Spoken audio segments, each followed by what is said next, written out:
Hello there, I'm back, and today I'm doing my video a little bit differently, and the subject of my video is also quite different than it has been.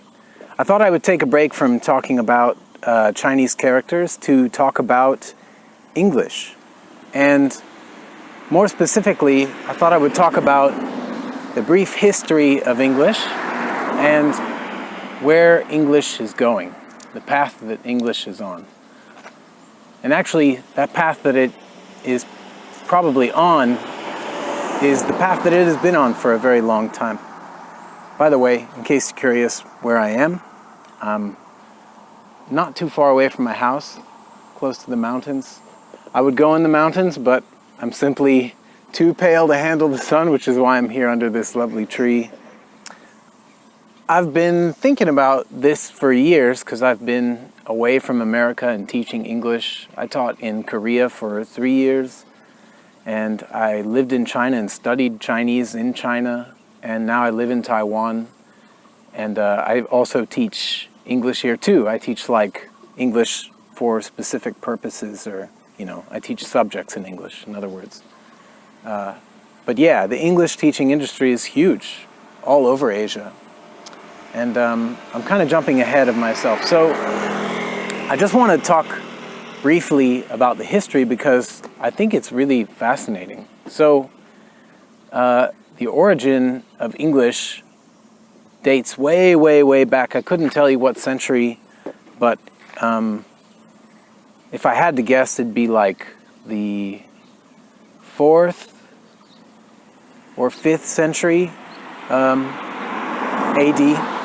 And, in the region that was once that is currently like Denmark and the Germanic region, Germany, Denmark, it's a Germanic language.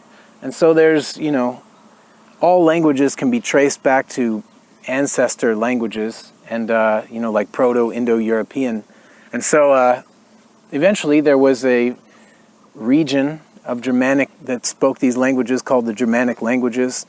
And there was East Germanic and West Germanic. And within West Germanic, this group of languages was Anglo-Frisian, and within Anglo-Frisian, sub-dialects of that.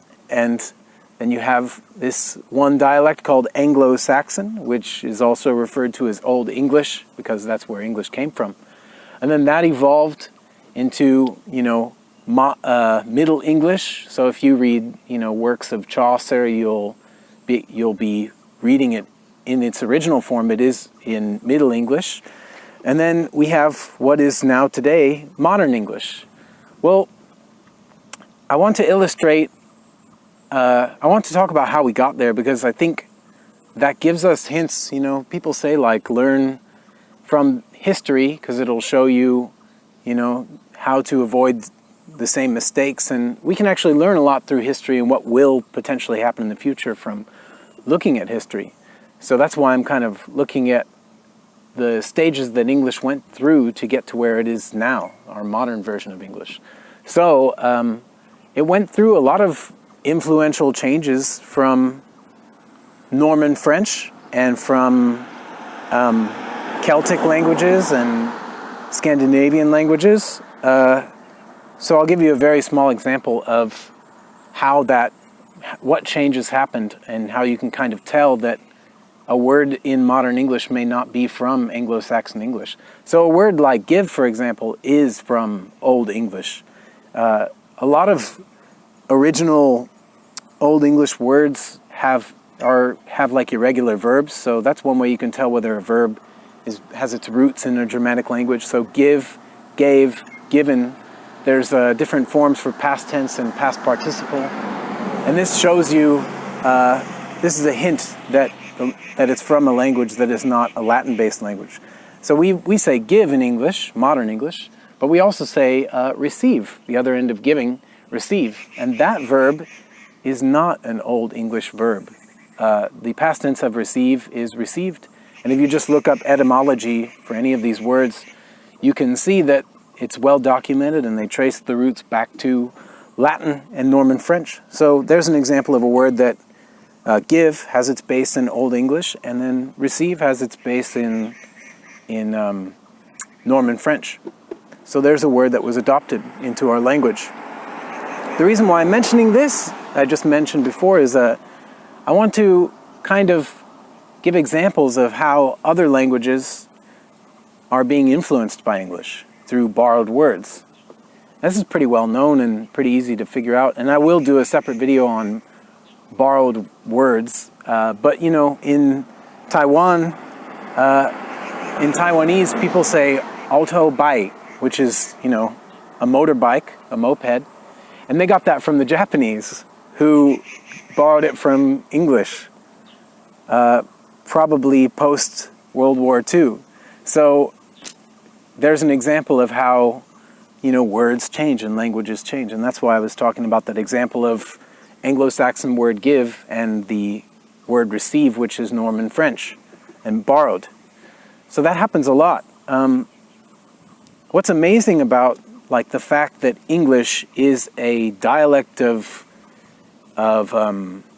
Anglo-Frisian, which is a language of the West Germanic languages. The thing that's amazing about that is this one language within a large group of related languages was the one that won out. It was the one that made it all the way to England and evolved into what we now call English, modern day English.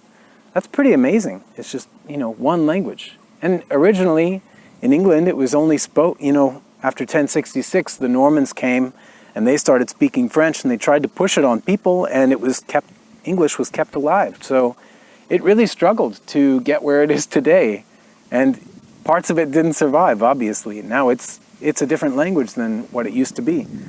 So that's pretty amazing, the journey that it went through. And, you know, then it spread all over the world with, you know, the British Empire. And it spread all over Britain first, obviously. And then it spread all over the world. Now you have not only America, Canada, Australia, New Zealand, etc., but you also have countries like the Philippines and India. And these countries now have English as a sort of a, I don't know whether you call it a de jure or de facto, I guess, official language. So I guess kind of the reason I've thought about this recently is because in Taiwan, the president and a year ago, another administrative, I don't know, government official was talking about making English an official language of Taiwan. And obviously there's a huge market. I mean, there are English schools everywhere here. The industry is huge. There are private English schools. Every public school seems to have their own program and their own, you know, maybe they have like a separate building where they have after-school activities in English. So it's huge. I mean, and it makes sense that they would want to kind of use that in a different way or take it to some sort of conclusion. And I've sort of wrestled with the idea, let's wait for these motorcycles to pass. I've sort of wrestled with the idea that English doesn't have to be, you know, standard. There really is no standard for English. There's British English, there, you know, and within England and all of Britain, there's different accents and word preferences for English. And then there's American English, and that's regional too. And there's Canadian English, and there's Australian English. There are so many different types of it. So really there is no standard English. And that makes me think about Taiwan, and, you know, there are certain like pronunciation features of Taiwan in English. The way they say English words are different from other countries. You know, they pronounce like letters of the alphabet differently, like G, they say Ju. And, you know, that's just a small example. They have their own sort of abbreviations for things. They don't really spell out standard operating procedure. They say SOP, and they say like OL, words that we don't even say in America, for like office lady, and things like that. So they have their own sort of version of English going on right now already.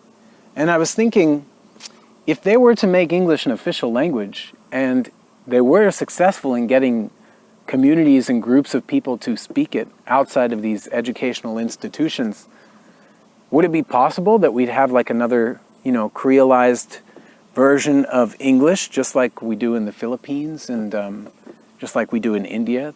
I guess Creole might not be the correct term, but what I mean is a version of English that has features of the local place that it is in. And is it right or is it wrong? Should they follow, a standard of some other country? Like Singapore is kind of I would say it's very heavily influenced by Britain and the UK in terms of its like a lot of the words they pronounce, and maybe some of its education system kind of follows that. So I don't know what's best. But it seems that the trajectory is the current path that it's on right now. To me, it seems like it could potentially be like the Philippines and like India. Many other countries could adopt English as one of their official languages and, have their own version of it. And it's not such a terrible thing, really. I would hate to go somewhere because I already speak English, and then people correct me on my English and tell me, oh no, that's not the way you say this word.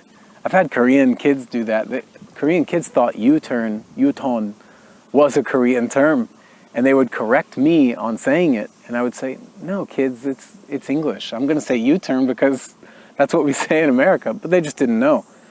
So it's kind of an interesting topic to think about, and what kind of issues it could create with the rest of the world. Anyways, yeah, food for thought. That's my video for today. Hope you enjoyed it, and I'll see you next time.